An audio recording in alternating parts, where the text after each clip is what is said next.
Elliptic raises 120mm Series D at 670mm valuation. From Nasdaq, Deutsche Bank Elliptic, the London-based blockchain analytics firm, has closed a 120mm Series D round at a 670mm post-money valuation, with Nasdaq Ventures and Deutsche Bank named as backers. The raise was first reported through CoinMarketCap's news feed on May 13, 2026, citing public statements from the company. Bitcoin traded at $89.34, up 0.1% on the day, and Ether at $2,300, up 0.5% at the time of writing, with the Fear and Greed Index sitting at a flat 50. The size is notable, but the cap table is the story. A U.S. exchange operator and one of Europe's largest universal banks both putting capital into a crypto surveillance vendor is a clear read on where regulated finance thinks the next wave of crypto revenue lives, not in tokens, but in the compliance layer that sits underneath them. Cap table, not headline price. Elliptic has been quietly building since 2013, mostly known for tracing illicit flows for law enforcement and exchanges. Earlier rounds came from venture funds with a crypto focus. This one is different. Nasdaq Ventures is the strategic arm of the same parent that runs the Nasdaq stock market and a long list of regulated market data and surveillance products. Deutsche Bank, despite its public hesitation on retail crypto, has steadily been adding tokenization, custody, and stablecoin-related work to its institutional book. When a strategic from a regulated exchange and a strategic from a globally systemic bank co-anchor a Series D, the signal is structural. They are not buying a thesis, they are buying a vendor. Analytics as the wedge.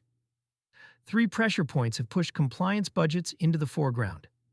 The U.S. Clarity Act markup is moving through Senate banking, with a record 100-plus amendments filed pre-markup. Whatever final shape it takes, on-chain monitoring requirements are unlikely to soften.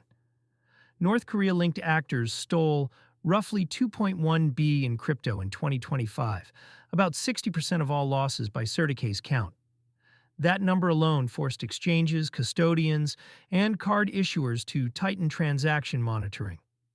Tether's recent freeze of $344 in USDT tied to Iran's central bank ran on analytics-provided wallet attribution. Without third-party tracing tools, that action does not happen at that speed. Each of those incidents lands directly in Elliptic's product surface area: wallet attribution, transaction screening, sanctions list overlays, and case management for investigators. What the round funds, the company has not published a detailed use of proceeds document, but the public commentary points in three directions. The first is staffing in the U.S., where the SEC and CFTC are both expected to lean harder on registered intermediaries to evidence their transaction screening.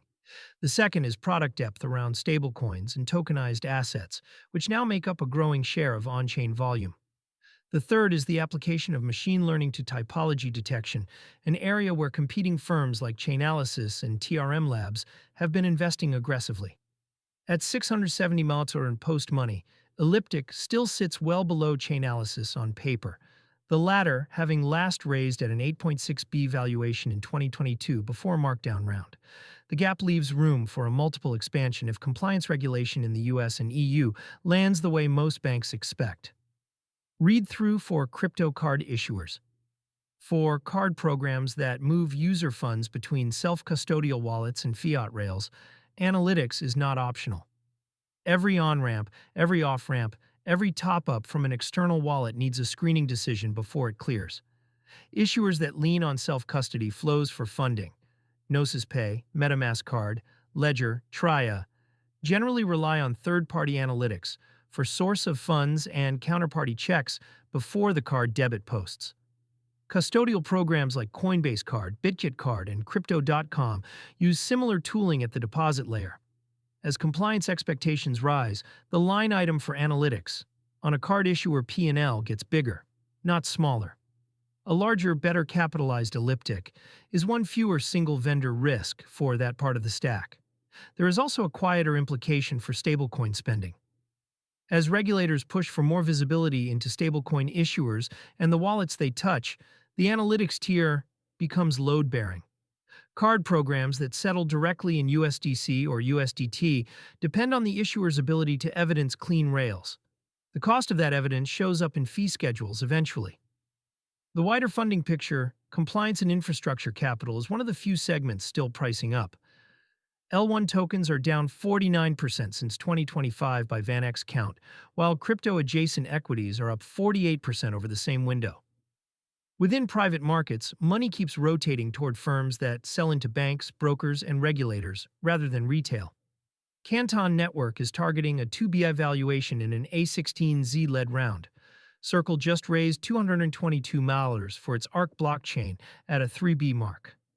Ripple's prime brokerage, Hidden Road, pulled $200 from Neuberger Berman for margin trading.